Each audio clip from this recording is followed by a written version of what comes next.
మొదటి కొరింథీ పత్రిక 7వ అధ్యాయము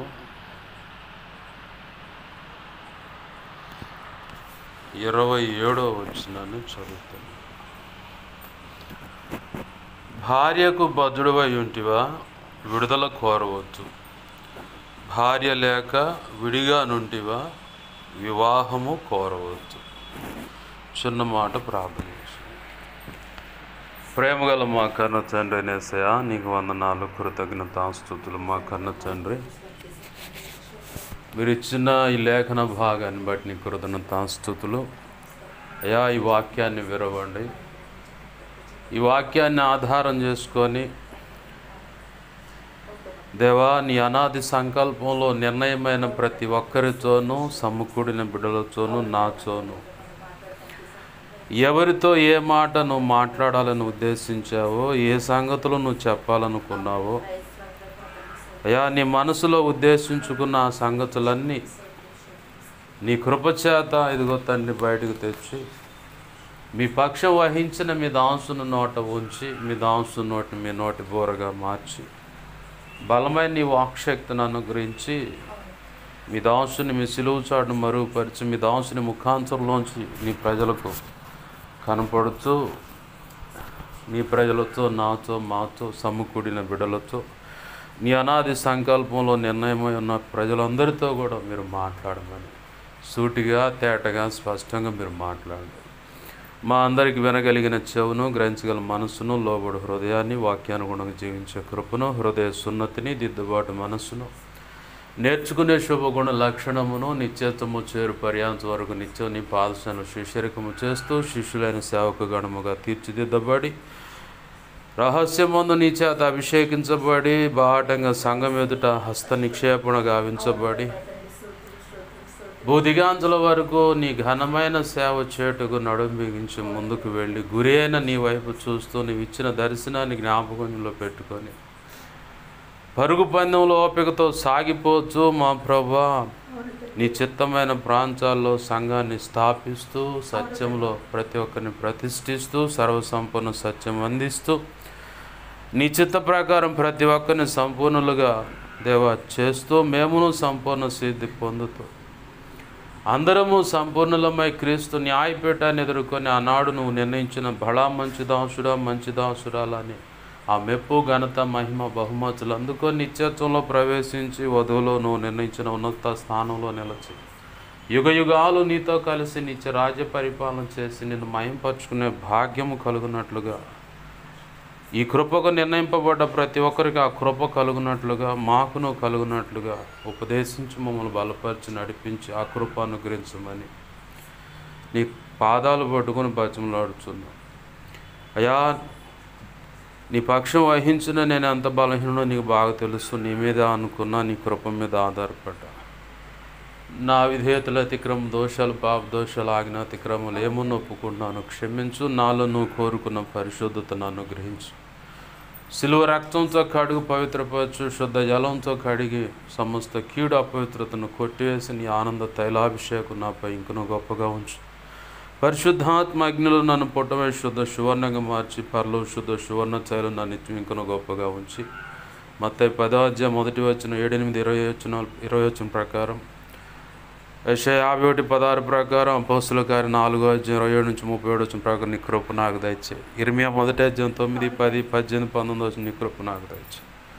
యెహెజ్కేలు గ్రంథం 2వ అధ్యాయం 1, 2 వచనం ప్రకారం నీ ఆత్మతో నన్ను మమ్మల్ని నింపి చక్కగా నిలబెట్టి మాతో మీరు మాట్లాడండి. అయ్యా, నీ ఆత్మకార్యములు జరిగించండి తండ్రి. నీకు స్తోత్రాలు. ధారాళమైన నీ ఆత్మ నడిపింపు జరగకుండా నువ్వు అనుకున్నది నీ ప్రజలకు అందకుండా అడ్డుపడాలని చూస్తున్న దుష్టుడు, వాడి దూతలు, చీకటి అంధకార శక్తులున్న ఈ ప్రాంతంలో పూజలు అందుకుంటున్న దేవి దేవతలు, దేవుళ్ళు అనబడిని మరి ఏవైనా అడ్డుపడుతున్నా నీ మహాపునరుద్ధాన శక్తి ద్వారా నీవు నాకు ఇచ్చిన అధికారం చొప్పున మేమంతా కలిసి నీ సిలువ రక్తాన్ని బట్టి వాటి ప్రభువాన్ని బంధిస్తున్నావు. నిత్య నరకంలోకి విసిరి కొడుతున్నావు. ఇప్పుడే అక్కడ వాటి ప్రభావం వేస్తున్నాం, లయమైపోవును గాక. నా చుట్టూరు, మా చుట్టూరు ప్రార్థనలు ఏకీపిస్తున్న బిడ్డల చుట్టూరు, ఇక ముందు ఏకీపించబోతున్న వారి చుట్టూరు కూడా, వారు మేమున్న గృహాల చుట్టూరు, కాలనీ, గ్రామం, పట్టణం, రాష్ట్రం, దేశం సమస్తం చుట్టూ నీ సిలువ రక్తపు కంచె, రక్షణ కంచె, అగ్ని కంచెన వేయండి. నీ దేవదూతల అగ్ని వంటి రథము సైన్సము చుట్టూ కావలిగా ఉంచు. నీవే అగ్ని ప్రాకారమై ఉండి నీ చేతిని మనం దాచిపెట్టి మహిమేగాన్ని ఇక్కడ ఆవరింపచేసి మా మధ్యలోకి మీరు దిగివచ్చి మాతో ఉండి మా అందరితో మీరు మాట్లాడమని నీ ఆత్మకార్యములు జరిగించమని బతిమలాడుతున్నాం. దేవా, నీ సిలువ రక్తము కంచె, రక్షణ కంచె, అగ్ని కంచెను వేయండి అయ్యా మా చుట్టూ. జ్ఞాపకం చేయబడి సమస్తం చుట్టూ కాపుదల ఉండునుగాక. సహాయము చేసిన మాత్రం మహిమ పొందమని ఉపదేశాన్ని నన్ను మమ్మల్ని చేతులకు అప్పచెప్పి నేను గొప్ప చేసుకుంటూ యేసునామములో ప్రార్థించి సమస్తం పొందుకొని మహింపరుచుకుంటున్నాం మా తండ్రి. ఆమేన్, ఆమేన్, ఆమేన్. ప్రభునందు సమకూడిన నా ఈ మాటలు వింటున్న ప్రతి ఒక్కరికి ప్రభు అయిన యేసుక్రీస్తు వారి పేరిట నా హృదయపూర్వకమైన వందనాలు. అందరికీ వందనాలు. ప్రభునందు ప్రియమైన దేవుని బిడ్డలారా, గమనించండి, చదువుకున్న లేఖన భాగంలో దైవజనుడు మాట్లాడుతున్న మాట ఏమై మాట్లాడుతూ ఉన్నాడంటే,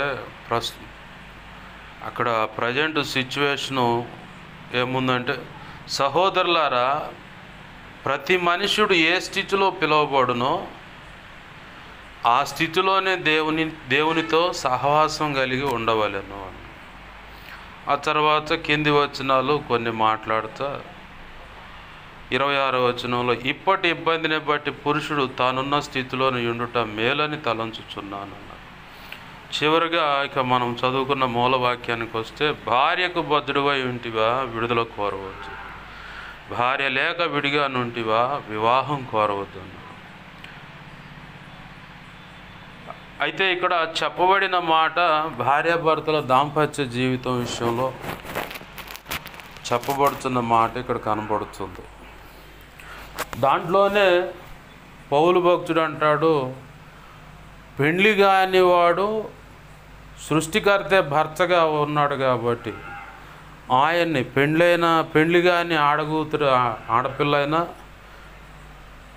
క్షమించండి, పెండ్లి కాని ఆడపిల్లైనా మగపిల్లగాడైనా పెళ్ళి అనే దాని మీద మనసు లేదా, అయితే నువ్వు నీ ప్రభు ఉన్నాడు కాబట్టి యేసయ్య పని మీద నీ దృష్టి పెట్టు అన్నాడు. ఆయన సంతోషపరచడానికి ప్రయత్నం చేయన్నాడు. అయితే పెళ్ళై ఉన్నావా ఆడగూతురుగా, లేదు పెళ్ళై ఉన్నాడా మగవాడిగా, ఆడగూతురైతే భర్తను సంతోషపెట్టడానికి ఆమె ప్రయత్నం చేస్తుంటుంది, భార్యని సంతోషపరచడానికి భర్త ప్రయత్నం చేస్తూ ఉంటాడు. సహజ సిద్ధంగా ఉన్నటువంటి ఈ వ్యవహారం ఇదంతా. అయితే దీన్ని ఆధ్యాత్మిక కోణంలో మనం చూసుకుంటే, దేవుని యొక్క దయా సంకల్పం ఎరిగిన వారమై, అంటే భౌతికమైన ప్రపంచంలోనేమో ఆ భార్యాభర్తలు వారి దాంపత్య జీవితాన్ని కొనసాగించి సంతానోత్పత్తి జరిగించి వారి కుటుంబ వ్యవస్థను స్థిరపరుచుకుంటారు. ఇది సహజంగా జరిగేది. దాని విషయంలోనే ప్రభు ఆది కాండంలోనే ముందే చెప్పాడు, మీరు ఆయన వారిని అని చెప్పని ఒక మాట ఉంటుంది చూడండి. ఆది కాండం 1వ అధ్యాయంలో ఎందుకు ఈ మాట దేవుడు పరిచయం చేస్తున్నాడంటే,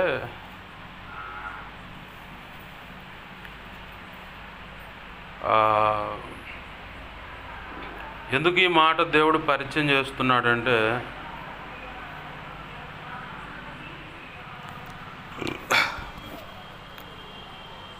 దాంపత్య జీవితాన్ని ప్రభువే ప్రారంభంలోనే దానికి ఒక ఉన్నతమైన మెట్టేశాడు.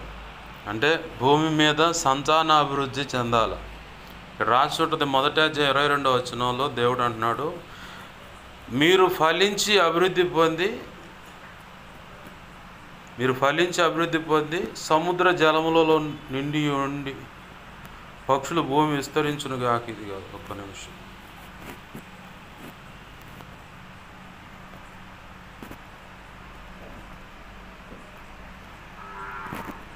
28వ వచనం 27 నుంచి చూడండి. దేవుడు తన స్వరూపమునందు నరుని సృజించెను, దేవుని స్వరూపమందు వారిని సృజించెను, స్త్రీని గాను పురుషుని గాను వారిని సృజించెను. దేవుడు వారిని ఆశీర్వదించెను, ఎట్లనగా మీరు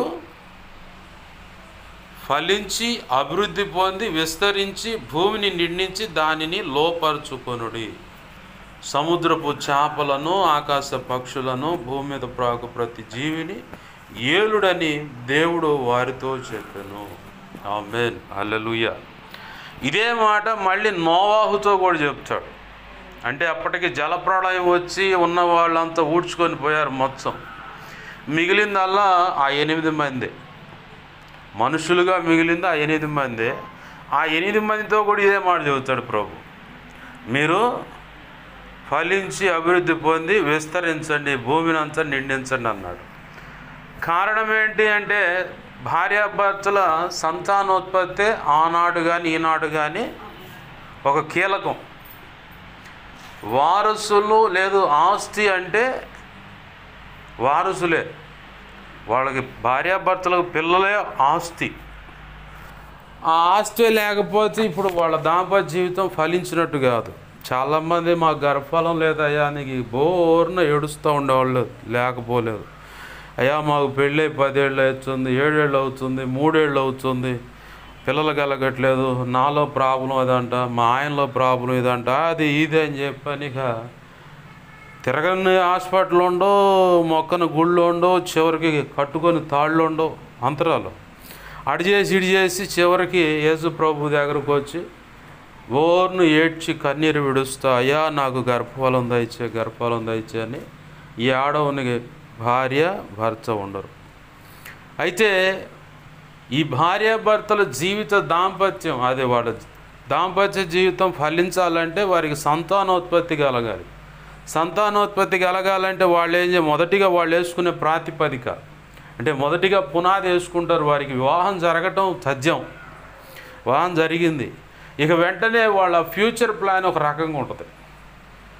నా భర్త నేను ఇలా చూసుకోవాలి, నా భార్యని ఇలా చూసుకోవాలి, అలాగే ఇదిగో మా పిల్లల భవిష్యత్తు ఇలా ఉండాలి. ఏది పిల్లల కనకముందే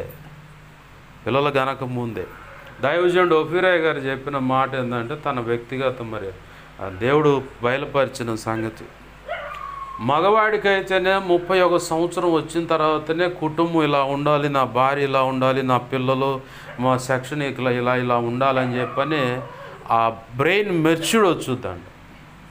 అప్పటికి 31 సంవత్సరం వస్తేనే అతనికి భార్యతో ఎలా ఉండాలి, పిల్లలు, కుటుంబం, వ్యవహారం, దీని విషయంలో ఎంత బాధ్యత కలిగి ఉండాలి, అన్ని విషయాల్లో పరిపక్వతలోకి వస్తాడంట. ఆ మైండ్ అనేది, ఆ మనసు అనేది, ఆ తలంపులు, ఊహలు, ఆలోచనలు కానీ, మాట తీరు కానీ, వ్యవహార శైలి కానీ మొత్తం మగవాడికైతే 31 సంవత్సరానికి ఆ పరిస్థితి, ఆ పరిపక్వత వచ్చుద్దట. ఆడపిల్లకైతే 18 సంవత్సరాలకి వచ్చేస్తుందట. 18 సంవత్సరాల ఆడపిల్ల జీవితంలోకి ఎంటర్ అయినాయి అంటే ఇక 18వ సంవత్సరానికల్లా ఈ అమ్మాయికి భర్తతో ఎలా డీల్ చేయాలి, భర్తతో ఎలా వ్యవహరించాలి, ఎలా ఉండాలి, పిల్లలు, భర్త, కుటుంబం, ఏమేం పొదుపు చేసుకోవాలి, ఇక అన్నిటి విషయాలు దాంపత్య జీవితానికి అవసరమైన భర్తతో శారీరకంగా నడిచే విధానం విషయంలో కానీ అన్ని విషయాలు ఈ అమ్మాయికి 18 సంవత్సరాల కల్లా, ఒక ఆడపిల్లకి 18 సంవత్సరాల కల్లా తన మనసు కానీ, హృదయం కానీ, తలంపులు, ఊహలు, ఆలోచనలు కానీ, నోటి మాట అన్ని పరిపక్వతకు వచ్చేస్తుందట. అందుకే చాలా సందర్భాల్లో కొత్తగా పెళ్ళైనప్పుడు ఈ భార్య, ఈ భర్త వారి మనసులు పొసగక, కలవక, అసమాధాన పరిస్థితితో ఇక కొట్టుకుంటూ కూర్చుంటారు. సంవత్సరం బాగానే ఉంటుంది, 2 సంవత్సరాలు బాగానే ఉంటుంది, ఇక ఆ తర్వాత ఒకళ్ళ వ్యక్తిత్వాలు నచ్చకో పొసగకో, ఇక నేను ఒకటి చెబితే ఆయన ఒకటి చేస్తానని చెప్పాను, ఇట్లా అదేమంటే ప్రారంభంలో బాగానే ఉండు, ఇప్పుడు ఇలా తయారైందంటది ఆ అమ్మాయి కదిలిస్తే. ప్రారంభంలో బాగానే ఉందండి, ఇదిగో ఇప్పుడు చూడు, అప్పుడేమో నాకు దేవతలా కనపడుతుంది, ఇప్పుడేమో దెయ్యలా కనపడుతుంది, దీని దొంప తేగ అని చెప్పని అట్ట మొదలు పెడుతుడు ఆయన. కారణం ఏంది, వీళ్ళ బ్రెయిన్ మెచ్యూర్డ్ సమయం కరెక్ట్గా లేదు. మగపిల్లగాడైతేనే 31 సంవత్సరం కల్లా అన్ని విషయాల్లో పరిపక్వత వస్తుంది, కుటుంబ వ్యవహారం. ఆడపిల్లకైతే 18 సంవత్సరాల కల్లా వచ్చేస్తుంది. మరి వీళ్ళు ఎట్ట సెట్ అవుతారు? అట్టగొట్టుకొని చివరికి కొంతమంది ఒకళ్ళకొకళ్ళు లోబడి సర్దుకుంటా, నా ఆధిపత్యం ఎందుకులే, ఆయన అందరిలో గౌరవంగా ఉంటే చాలే అని చెప్పని ఈ అమ్మాయి వీళ్ళు చెప్పినా చిన్నగా సర్ది చెప్పి చిన్నగా సంసారం అనేది కొనసాగించినప్పుడు ఒక నలుసు అంటే ఒక పిల్లగాడు పిల్ల పుట్టిన తర్వాత వీళ్ళిద్దరు సెట్ అవుతారు. అప్పుడు దాకా సెట్ కాదు ఆ వ్యవహారం వచ్చా. కారణం ఇదే, పిల్లగాడికే 30వ సంవత్సరం రావాలి, వాడి మైండ్ సరి రావాలంటే. ఈ పిల్లకేం 18 సంవత్సరాల కాళ్ళు వచ్చుది, ఈ 18, 23 కలిపి పెళ్లి చేస్తారు. ఎట్ట సెట్ అయితే సెట్ కాదు. ఆ అమ్మాయి కరెక్ట్గానే బాటలో నడుస్తూ ఉంటుంది, ఈడికి నచ్చ ఈడు సరిగ్గా రావాలి వెనకాల పడి. ఏంది అది కుదరన పని అనమాట. ఆ కుదరన పరిస్థితులను బట్టి వీళ్ళకిద్దరు గొడవలు, మనస్పర్ధలు, ఒకళ్ళు ఆధిపత్యం రేజ్ అవ్వటం, ఇట్లా తడబాట్లు అన్నీ ఉంటాయి. అయితే వీళ్ళు పెండ్లైన కాడి నుంచి వీళ్ళ ఆలోచన, వీళ్ళ తపనంత ఎలా ఉంటుందంటే, నా కుటుంబం బాగుండాలి, నా భర్త అందరిలో హోదా ఉన్నత స్థితిలో ఉండాలి, అందరి ఎదుట గౌరవం పొందాలి. గుణవతి అయిన భార్య అయితే అదే కోరుకుంటుంది. గుణవతి అయిన భార్య గురించి సామెతలు 31వ అధ్యాయం 10 నుంచి 31 వచనాలు రాసిన మాట ఏంటంటే, ఆమె వేకువనే లేచి నడుము కడుతుందట, విర్రుగా నడికట్టు కట్టి ఇంట్లో వాళ్ళకి కావాల్సిన ఆహారం అన్ని ఏర్పాట్లు సిద్ధపరిచి, పని వాళ్ళకు కూడా బచ్చమని ఏర్పాటు చేసి, తన భర్త బాగోగులన్నీ చూసుకొని, ఎవరికి పిల్లల విషయంలో కానీ భర్త విషయంలో కానీ అన్నీ చూసుకొని, ముందు అవన్నీ అయిపోయిన తర్వాత ఏం కూడా ఖాళీగా ఉండకుండా ఏం కూడా నడుము బిగించి వ్యాపారమో వ్యవసాయమో ఏదో ఒకటి చేస్తుందని అక్కడ రాసి ఉంది.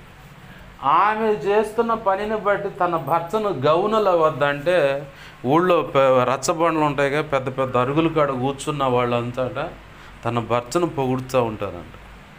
ఏ భార్య అయినా నన్ను బజార్లో అందరూ మెచ్చుకోలేదని కోరుకున్న సందర్భాలు ఉన్నాయా, ధర్నాలు చేసిన సందర్భాలు ఉన్నాయా? ఎవరు ఉండరు. ఆమెకున్న తాపత్రం అంత ఏంటంటే, నా భర్త అన్ని విధాల అందరిలో గౌరవంగా బ్రతకాలి, ఏమాత్రం కూడా తక్కువగా కనపడకూడదు. వస్త్రాల విషయంలో కానీ, ఉన్న ఆభరణాల విషయంలో కానీ, ఒకవేళ వాహనం విషయంలో కానీ, జేబులో రూపాయి ఉండే విషయంలో కానీ, దేంట్లో కూడా నా భర్త తక్కువగా ఉండకూడదు, అందరూ గౌరవించాలని తపన పడదు.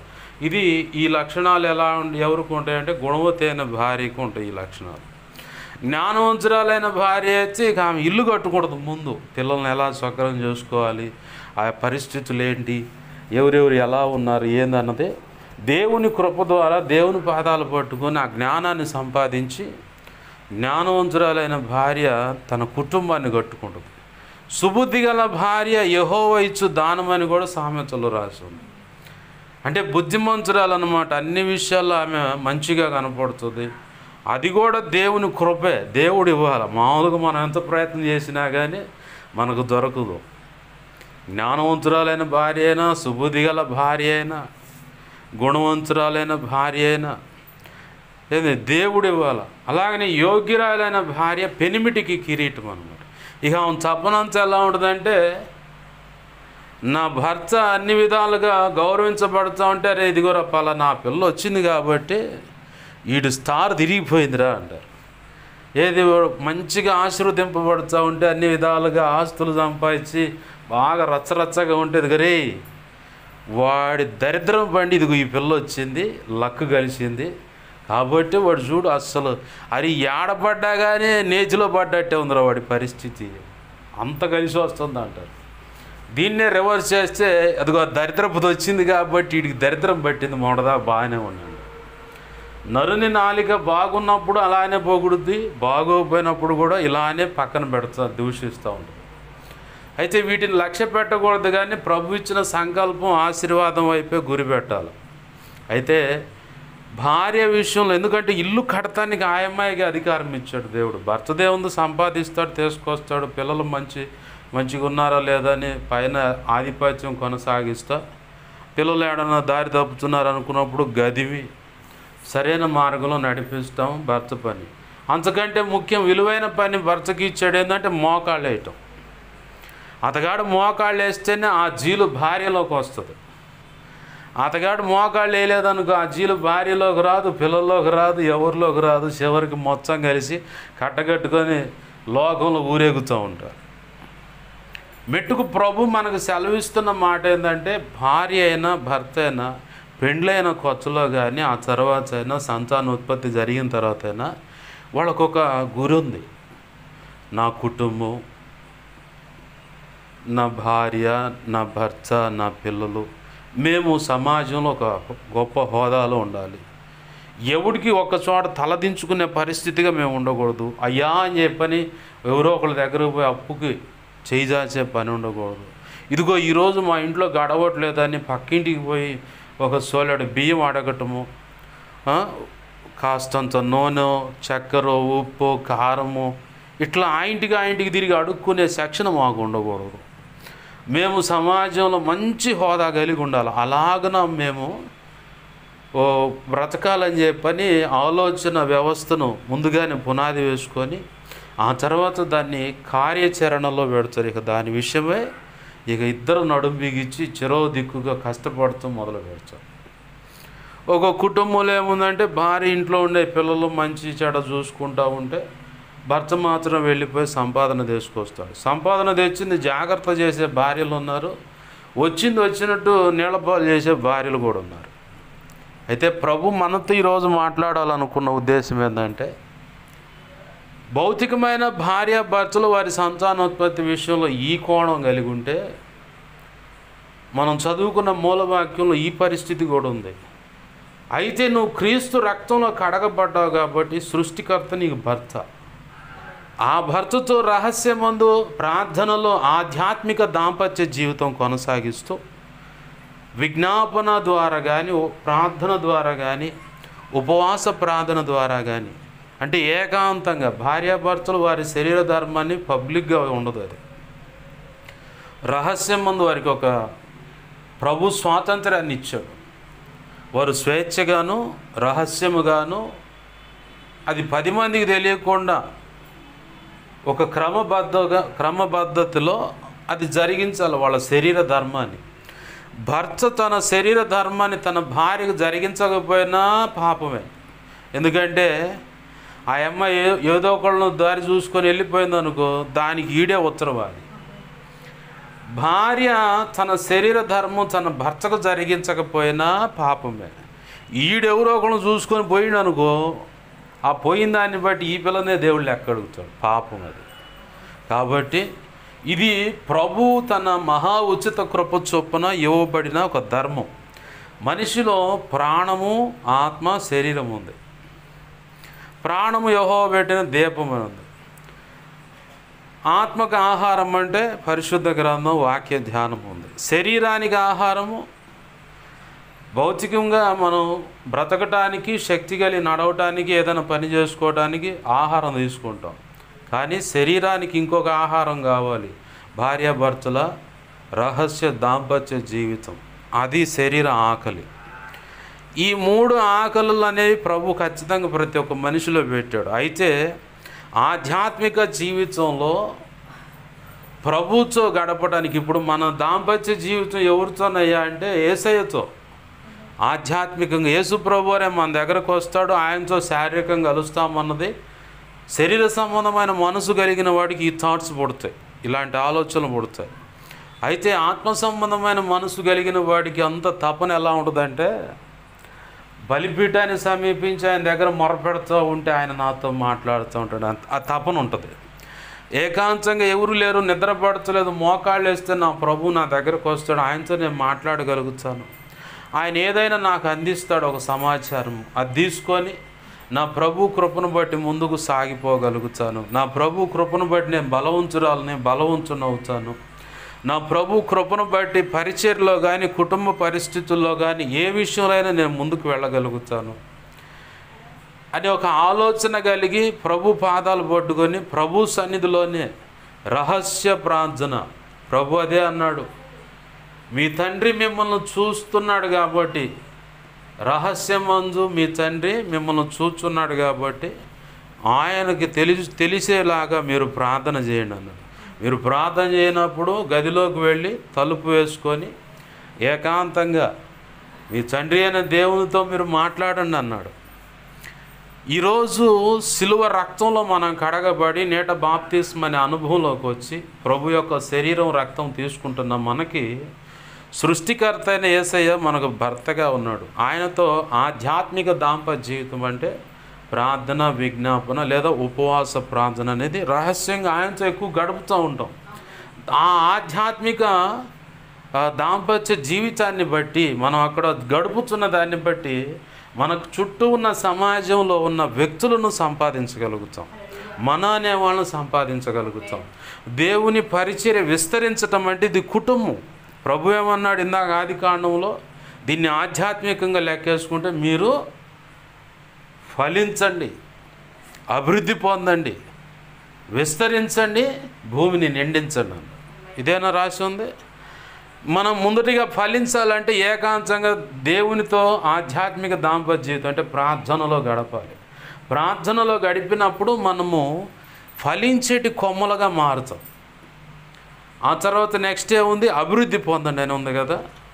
అక్కడ మనం ఫలించినప్పుడు బయటకు వచ్చి ఒక్క మాట, దేవుని మాట ఎవరికైనా అందిస్తే వెంటనే లూదియా హృదయం చెరవబడినట్లుగా, అలాగనే పేతురు ప్రకటిస్తే అక్కడున్న వారి హృదయాలు పొడవబడినప్పుడు వీళ్ళేమో పేతురు ఎదుట, అయ్యలారా మేము నిత్య జీవానికి వారసులు ఒకటికి ఏం చేయాలని అడిగారు. లూదియా ఏమో, అయ్యా నేనేం చేయాలంటే ఆమె రక్షణ అనుభవంకి వచ్చింది. ఆమె కాదు, ఆమె కుటుంబ సభ్యులందరూ రక్షించబడ్డారు. మొదటిగా ప్రార్థనలో మనము ఎక్కువ సమయం ప్రభుతో గడిపినప్పుడు దేవుడే మనకు, యేసు ప్రభువే అది సాదృశ్యంగా మనకున్నాడు. తర్వాత అపోస్తులు సాదృశ్యంగా ఉన్నారు. ఇప్పుడు ఆ మొదటి కొరింథీ పత్రిక రాసినటువంటి పౌలు భక్తుడు కూడా మనకు మార్గంగా ఉన్నాడు.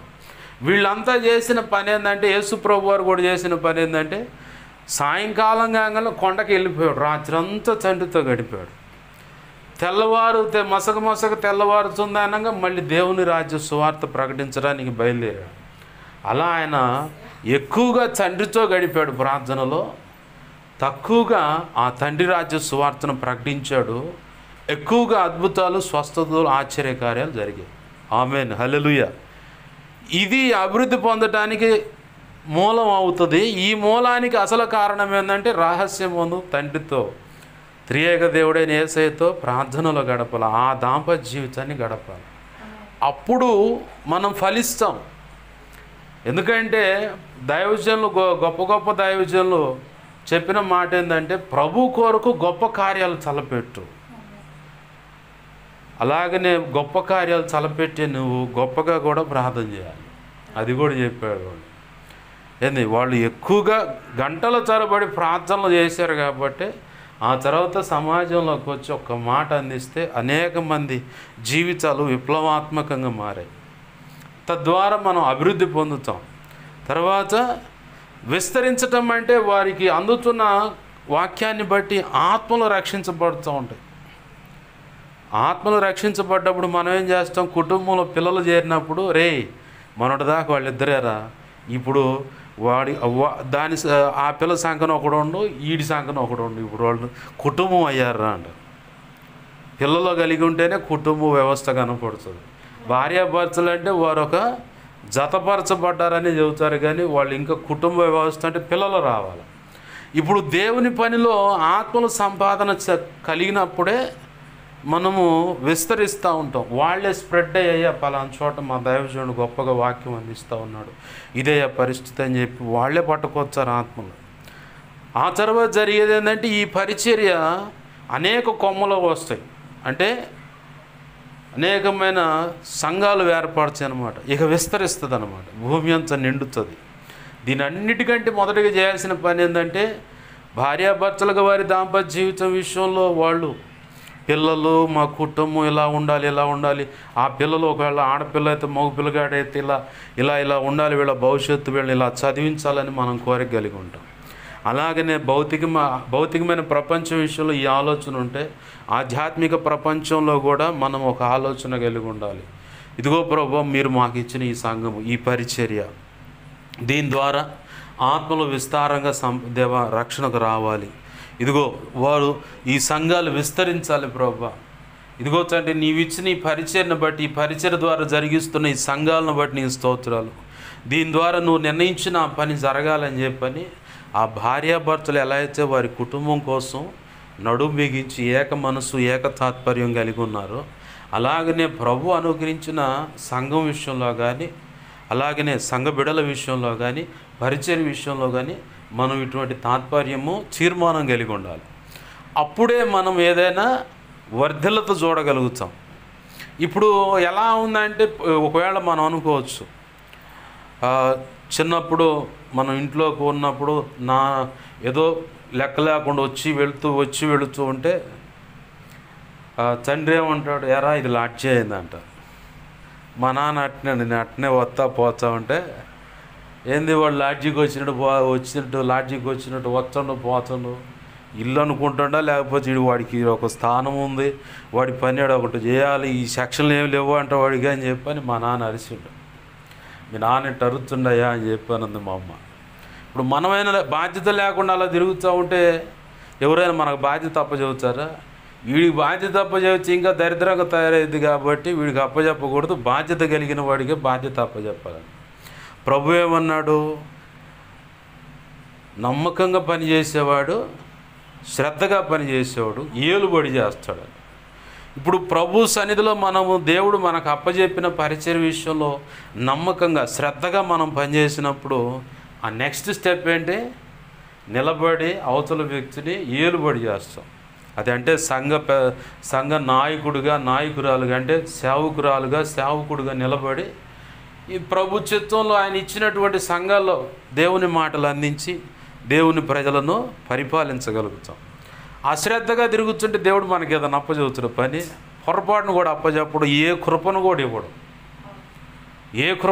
ఇవ్వడు. శ్రద్ధగా పనిచేసేవాడు ఏలుబడి చేస్తాడని ఉంది.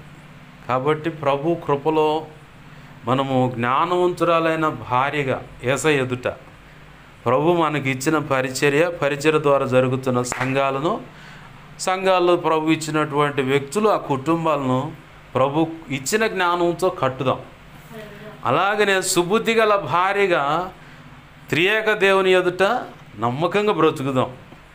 అలాగనే యోగ్యురాలైన భార్య తన పెనిమిటి కిరీటం అన్నట్లుగా ఇక్కడ మంచిగా ప్రభు కొరకు ప్రయాసపడినప్పుడు తండ్రి అయిన దేవుని ఎదుట ఆయన పరిశుద్ధ దేవదూతల ఎదుట మనము కిరీటంగా ప్రభువుకు ఉంటాం. ఆమేన్, హల్లెలూయా. వాస్తవానికి ఆయన మనకు కిరీటంగా ఉంటాడు. ఆయన మనకు కిరీటంగా లేకపోతే మన పరిస్థితి ఏంది? మన ఎవరు లెక్క చేయరు. ఆయన రక్షణ వస్త్రం మన మీద ఉంది కాబట్టి సమాజంలో అయినా మన ఇంట్లో అయినా సంఘంలో అయినా గౌరవం అనేది దక్కుతుంది. రక్షణ వస్త్రం లేకపోతే మనల్ని ఎవరైనా గౌరవిస్తారా? పొరపాటును కూడా ఎవరు అక్క వందనాలు అని ఎవరు కూడా చెప్పరు. ఫలానా వ్యక్తి సంగతి నీకు తెలుసా, ఒకప్పుడు అయితే అలా ఉన్నారు కానీ ఇప్పుడు ఇలా ఇంత రోషంగా మండుతూ ఉన్నది ఆ అక్క, ఆ చెల్లి ఇలా మండుతూ ఉంది, ఆ అన్నయ్య ఇలా మండుతున్నాడు, ఆ తమ్ముడు ఇలా మండుతున్నాడు, ఆ బాబాయ్ ఇలా, ఆ చిన్నమ్మ ఇలా, ఆ ఆంటీ ఇలా, ఆ అంకులు ఇలా అని చెప్పని అందరూ చెప్పుకుంటున్నారంటే రక్షణ వస్త్రం మన మీద కప్పబడి ఉంది కాబట్టి, క్రీస్తు మనకు కిరీటంగా కనపడుతున్నాడు కాబట్టి మనకు గౌరవం. ఇక్కడ ఇది రివర్స్ అన్నమాట. మనము సృష్టికర్త అయిన భర్త అయిన యేసు ప్రభు వారికి మెప్పు తేగలుగుతాం, అవమానం కూడా తేగలుగుతాం, రెండూ చేస్తాం. నమ్మకంగా బ్రతుకుతూ నమ్మకమైన సాక్షిగా ఉంటూ ఆయన ఇచ్చిన పని నమ్మకంగా చేసి ప్రభు చిత్తంలో మన ఆయుష్ ముగించబడి ప్రభు సన్నిధికి చేర్చబడితేనేమో మనము ఆయనకి కిరీటాలుగా ఉంటాం. అదే ఇక్కడ నానా రకాల అవమానాలు పాలు చేసామనుకో, సిగ్గుతో ఆయన తలదించుకొని మౌనంగా బాధపడుతూనే ఉంటాడు. ఎందుకని అబ్బాయి ఇలా చేసావని అడగడు ఆయన. అడిగేవాడైతే ఆనాడే అడిగేవాడు, సిలువలో వేలాడుతా కింద చీట్లు వేసుకుంటూ ఈ వస్త్రం నాకు నువ్వు ఆగు అని చెప్పని ఇట్లా అల్లరి చేస్తూ ఉంటే ప్రభు ఏమన్నాడు, తండ్రి వీరేం చేస్తున్నారు, వీరు ఎరుగురు గనక వీరిని క్షమించు అన్నాడు.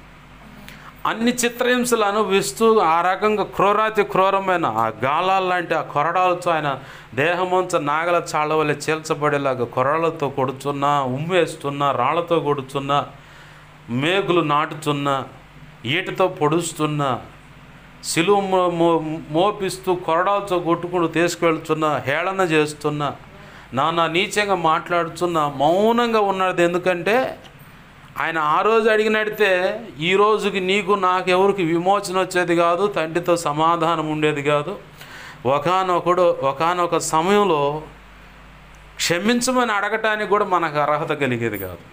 ఆయన ఓర్చుకుంటున్నాడు, మనల్ని సహిస్తున్నాడు, భరిస్తున్నాడు. కాబట్టి ఏ అతిక్రమం ఉన్నా, ఏ ఆజ్ఞాతిక్రమం ఉన్నా, ఆయనకి ఎన్ని గాయాలు అవుతున్నా బాహాటంగా ఆయన సిలువుకు అప్పజెప్పి హేళనకు ఆస్పదంగా చేసి ఆ పరిశుద్ధమైన రక్తాన్ని చొక్కి మరి, నిబంధన రక్తాన్ని చొక్కి మరి అవమానపరిచి నీచాతి నీచంగా బ్రతికి మళ్ళీ తిరిగి వచ్చి వెనకాలేమో సమాజం నానా రీతులుగా నీచాతి నీచమైన గాయపరిచే మాటలు వల్లిస్తున్నా, మాటలాడుతున్నా, బంధువులు మాట్లాడవచ్చు,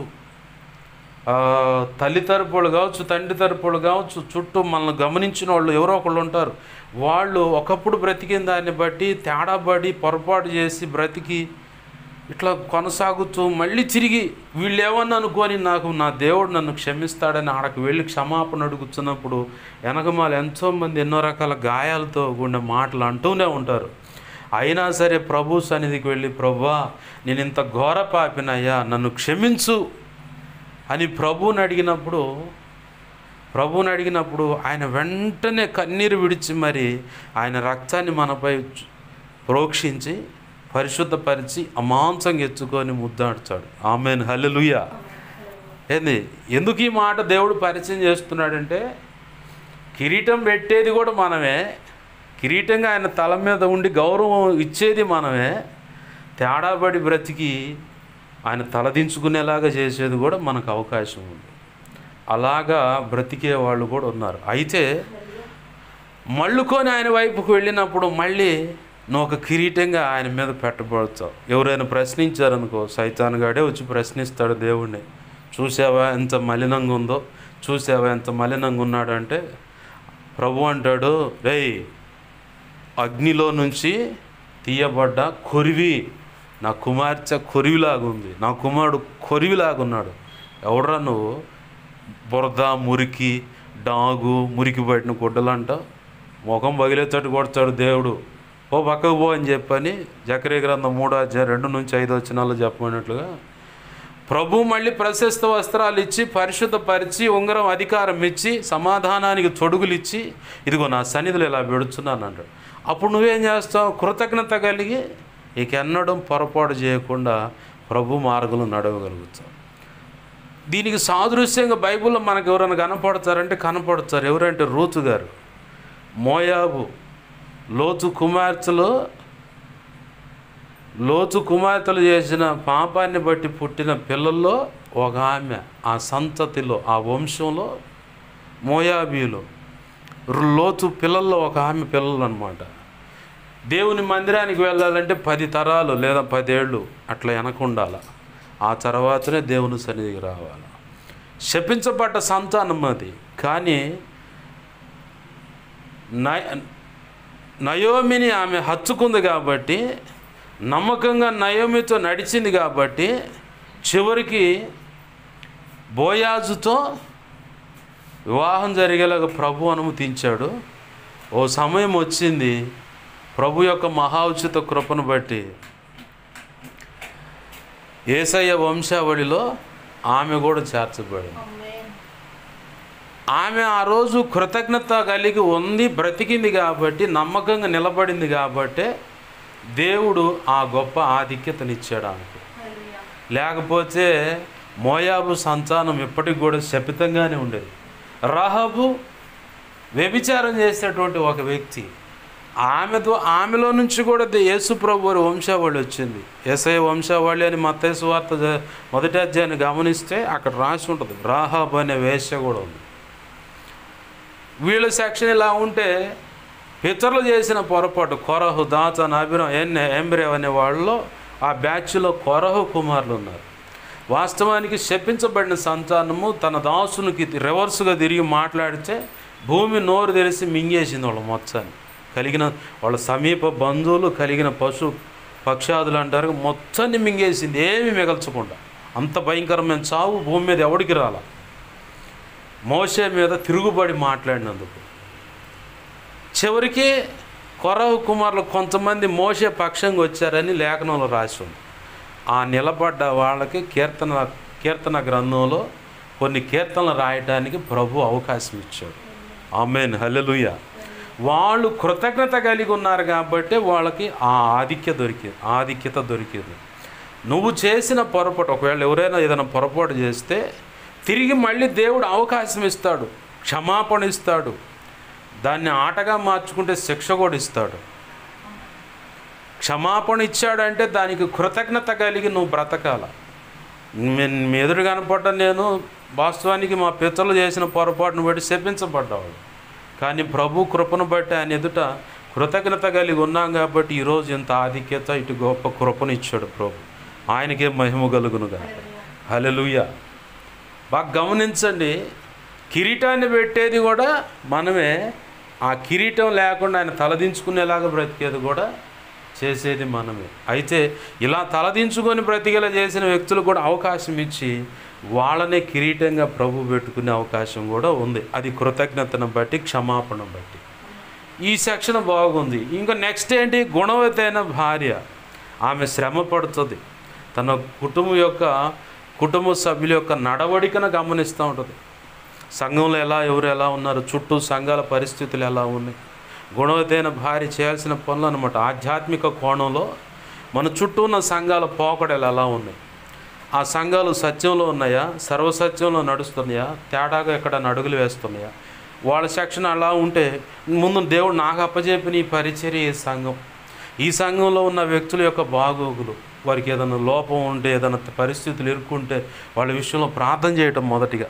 ఆ తర్వాత ఉన్న దాంట్లో ప్రభు ఇస్తే రూపాయి ఉంటే ₹10 సహాయం చేయటం, దేవుని స్తోత్రం అంటారు.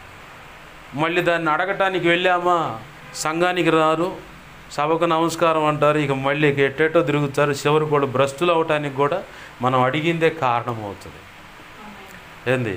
ప్రభు నాకు నేర్పింది ఏంటంటే, నా దగ్గర ఒక ₹100 ఉంటే ₹50 ఇచ్చి సర్దుకోవటం. ఇంకా ప్రేమ పెరిగితే ₹70 ఇచ్చి ఆ ₹30 నా దగ్గర పెట్టుకొని వాడుకో అని చెప్పటం. ఇంతవాటికి ఎవరికి ఇచ్చింది నేను ఇంతవాటికి అడగలే, ప్రభు కృపను బట్టి. అలాగనే ప్రభు తన కృపచేత వేరొక రీతిగా సహాయం అందిస్తూ ఉన్నాడు, బండి నడుపుతూ ఉన్నాడు. ధాన్యం విషయంలో అయినా, ఆహారం తిండి లేకపోయినా అట్లా సహాయం చేసేవారు. వస్త్రాల విషయంలో అయినా కానీ, వస్త్రాలు కూడా అలాగనే ప్రభు కృపలు ఇప్పించడం కూడా దేవుడు సహాయం చేశాడు.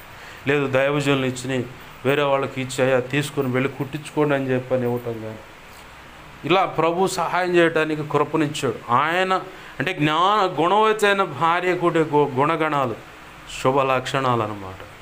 ఈరోజు ఆధ్యాత్మిక జీవితంలో ప్రభు మనతో మాట్లాడుతున్న మాట, నీకు అప్పచెప్పిన పరిచర్య లేదు సంఘము, దాని విషయంలో నమ్మకంగా ఒక భార్య తన భర్త యొక్క వంశాన్ని నిలబెడటానికి తన వంచుగా తన భర్తతో సహకరించి శారీరక ధర్మాన్ని నెరవేర్చుకొని పిల్లలు కంటం కానీ, వాళ్ళ కుటుంబాన్ని కట్టుకోవటం కానీ, అన్ని విషయాలు ఒక భార్య ఎటువంటి ఆలోచనలు కలిగి తన కుటుంబాన్ని నిర్మాణం చేసుకుంటుందో, తన వంశాన్ని వర్ధల చేసుకుంటుందో, విస్తరింపజేసుకుంటుందో, అభివృద్ధి చేసుకుంటుందో, ఫలింపజేసుకుంటుందో, అలాగనే నీకు అప్పచెప్పబడిన నీవు ఉన్నటువంటి సంఘం విషయంలో కూడా అలాంటి మనసు కలిగి ఉండాలని ప్రభు అంటున్నాడు. ఒకప్పుడు ప్రభు కృపను బట్టి నేను ఆధ్యాత్మికంగా పుట్టి పెరిగిన సంఘం కోసం 41, 41 అని 2 సార్లు అలా ఉపవాసం ఉండి సంఘ క్షేమాభివృద్ధి కోసం నడిపిస్తున్న నాయకుడు, ఆ సేవకుని క్షేమం కోసం నాతో పాటు ప్రభు వల్ల చేవేస్తున్న వారు కూడా నాకంటే ఇంకా ఎక్కువగా భక్తి సాధన చేయాలని, సేవక గణం ఇలాంటి సేవగణం బయటికి రావాలని, ప్రార్థనా పరులు లేవాలని ఇలా ప్రార్థన చేసిన సందర్భాలను బాధ్యత తీసుకొని నన్నెవరు ప్రేరేపించలే, ప్రభు ప్రేరేపించాడు. మరి ఉండటం నీ చిత్తమైతే నిలబెడతావు, నీ చిత్తమైతే నేను ఉంటాను ప్రభు అని ప్రార్థన చేశాను. ఇవాళ మిమ్మల్ని ఉండమని ప్రభు సెలవు ఇస్తున్నాడు అన్నదే కాదు, కానీ మీరు జీవన సంబంధమైన ఉపాధి చూసుకున్నారు.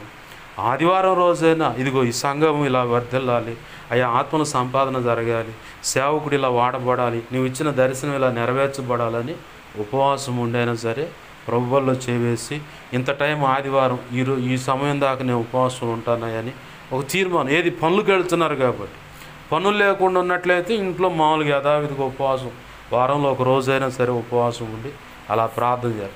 పని మానుకొని మొత్తం ఇక దేవుడంటే అన్యులు, కుటుంబ సభ్యులు ఇక అందరూ కలిసి సేవకుని అల్లం ఎత్తుతారనమాట. అంతే లాగి కిందేస్తారు. ఈడు దరిద్రంలాగా పట్టిండ్రు, ఈడి దెబ్బకి వీళ్ళు ఇటు తయారయ్యారని చెప్పని నానా రకాలుగా దుమ్మెత్తిపోతారనమాట.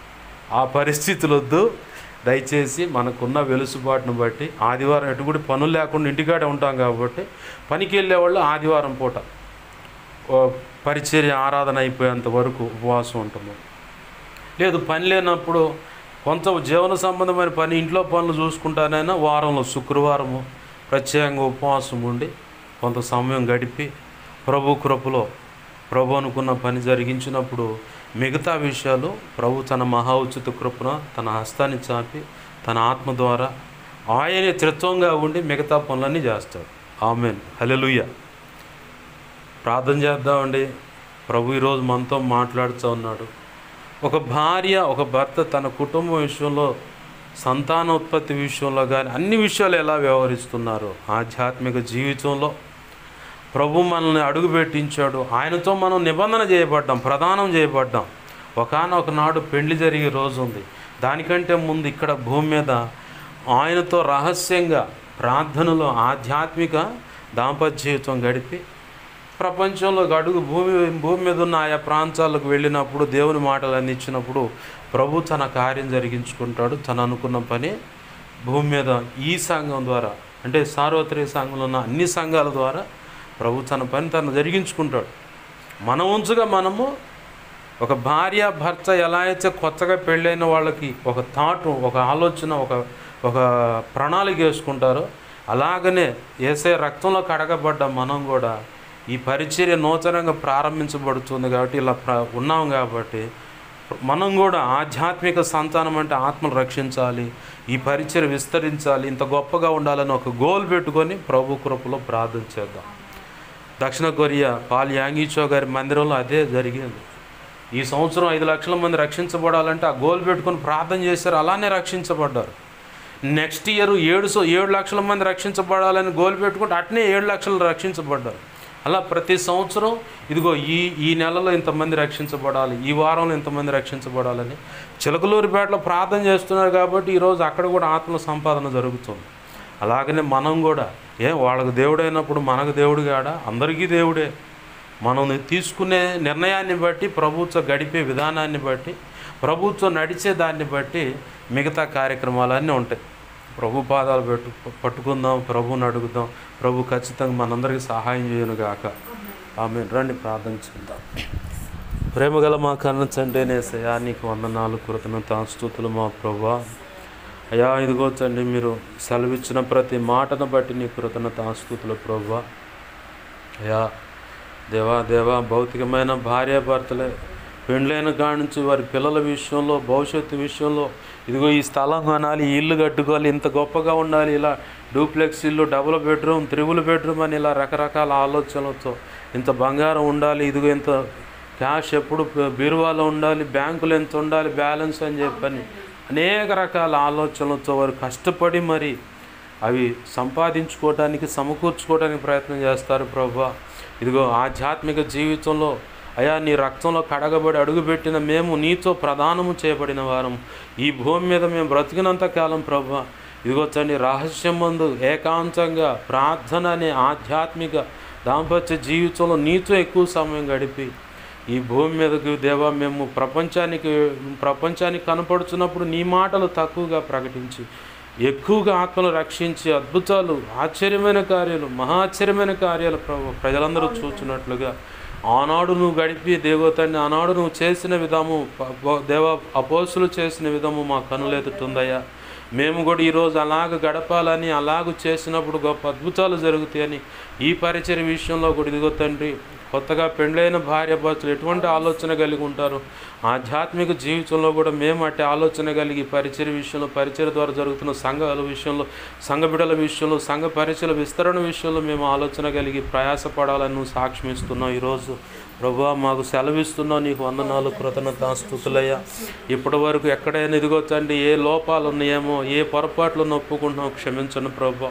అయ్యా ఇది మొదలుకొని దేవా పొరపాట్లు సరి చేసుకొని నువ్వు అనుకున్న రీతిగా ముందుకు అడుగులు వేయడానికి సహాయం చేయండి ప్రభువా.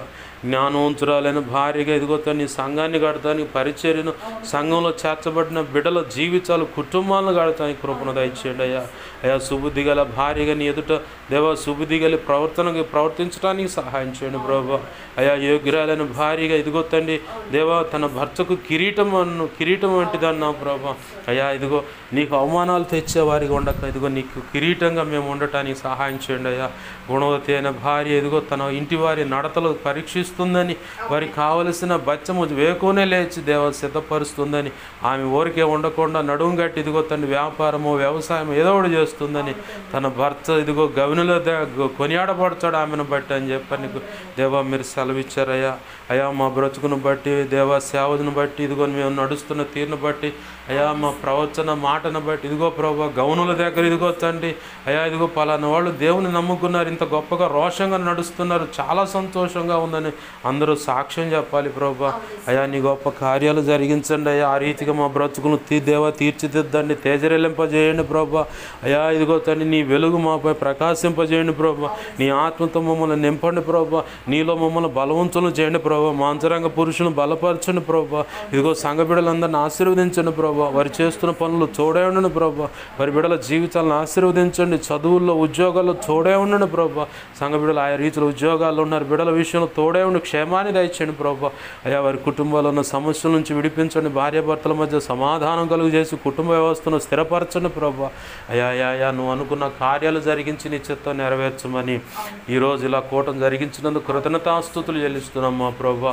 అయ్యా ఆదివారం ఉదయం 11 గంటలకి దేవా నీ సెలవు ఇదిగొచ్చండి 10:30 గంటలకే ప్రభా మేమంతా ఆదివారం సమకూడి ఆరాధనలో దేవా చేసి నేను ఆరాధనలో దేవా ఇదిగొచ్చండి ఏకీభించి మాయపరచడానికి మాకు సహాయం చేయండి ప్రభా. నీ ఆత్మకార్యములు జరిగించండి అయ్యా. నీకు వందనాలు కృతజ్ఞతాస్తుతులు చెల్లిస్తున్నాము ప్రభా. లేదు నీ చిత్తమైతే ఆదివారం 11 గంటలకు ఆరాధనగా సమకూడటానికి మాకు సహాయం చేయండి. నువ్వు అనుకున్నది జరిగించను ప్రభా. నీకు స్తోత్రాలయ్యా. అయ్యా సహాయం చేయండి. నీ చిత్తంలో ఉన్న ప్రజలందరూ సమకూర్చండి ప్రభా. అయ్యా నా కోసం మా కోసం ప్రార్థించమని అయ్యా రీతులుగా అడుగుతున్న బిడ్డలు ఉన్నారు అయ్యా. నీ ఎదుట మోకరించి మా సంఘ దైవజనుడు తెలియపరిచి ప్రార్థింపజేయండి అయ్యా అంటున్న వాళ్ళు ఉన్నారు.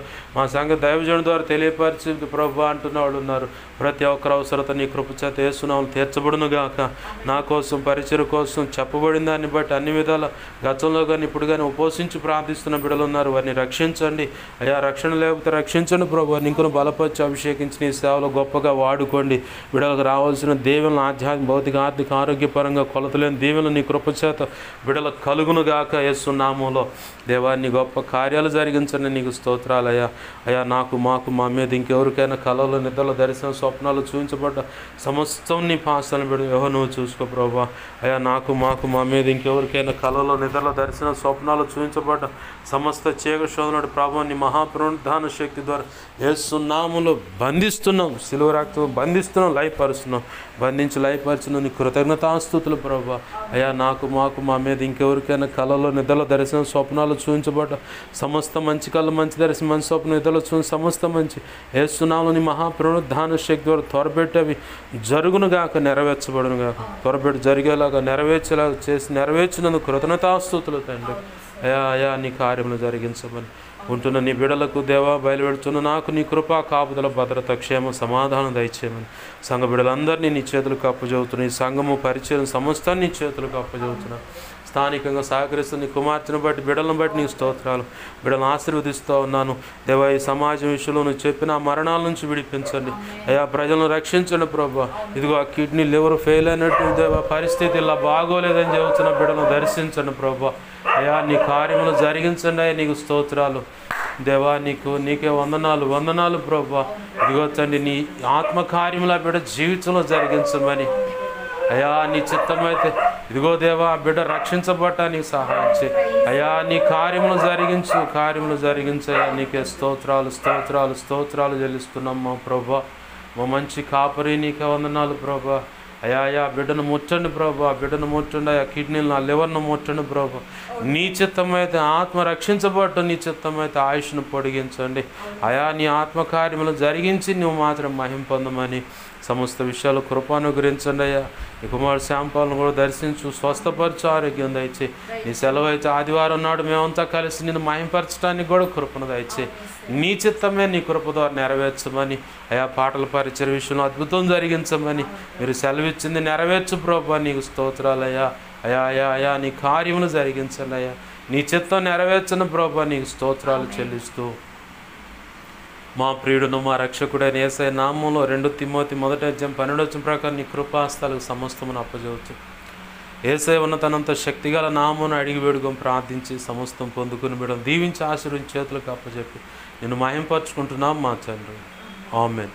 ఇప్పుడు మన తండ్రి అయిన దేవుని ప్రేమయు, ఆయన ప్రియకుమారుడైన యేసు క్రీస్తు వారి కృపయు, పరిశుద్ధాత్మ దేవుని అన్యోన్య సహాయ సహవాసము సమకూడినై ప్రార్థనలు ఏకీపిస్తున్నాయి. ఇక ముందు ఏకీపించబోతున్న పరిచర్యకు, పరిచర్య ద్వారా జరుగుతున్న సంఘాలకు, సంఘ బిడ్డలకు, వారికి కలిగిన సమస్తమునకును, పసిబిడ్డలు, పెద్దలు, అలాగనే ప్రతి ఒక్కరికి సమస్తానికి, అలాగనే సార్వత్రిక సంఘంలో ఉన్న సకల పరిశుద్ధులకును నిత్యత్వము చేరు పర్యంతం సదాకాలము తోడై ఉండి ప్రభు సెలవిచ్చినట్లుగా ఆయన పని జరిగించి ఆయనని మహింపరిచే రీతిగా మనందరినీ ప్రభు సిద్ధపరిచి, అలాగ తను తండ్రి అయిన దేవుడే, కుమారుడైన దేవుడే, పరిశుద్ధాత్ముడైన దేవుడే, త్రియేక దేవుడుగా ఉన్న ఆయన మనం మహింపరిచేలాగా త్రిత్వమైన యేసయ్య మనల్ని అందరినీ అలాగూ చేయనుగాక. ఆమేన్. యేసు రక్తమునకేచి, ప్రవేశు రక్తమునకేచి, ప్రవేశునామను సంపూర్ణమైన విజయం కలుగునుగాక. ఆమేన్. అపవాది వాడి దూతలు, చీకటంధకార శక్తుల క్రియలు, అవి ఎంత ప్రమాదకరమైన మంత్ర ప్రయోగాలు, వాటన్నిటికీ అనంతనాశనం, సర్వనాశనం, నిత్యనాశనం కలుగునుగాక. ఆమేన్. యేసు రక్తమునకే జయము జయము జయం. యుద్ధము యెహోవాదే.